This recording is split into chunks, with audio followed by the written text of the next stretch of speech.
Okay, well, I'm Jibril from Mali, West Africa, and in today's videos, we're gonna continue with our secret tips for learning English. Tip number 7: create a study routine for a week.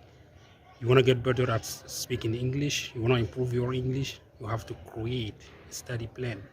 What are we gonna learn in this week? The next week, it is grammar, vocabulary, some reading, listening, speaking, practicing, and so on.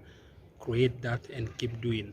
Another one is to learn all the form of words, noun, adjective, adverbs, and so on. You have to learn that and try to practice them.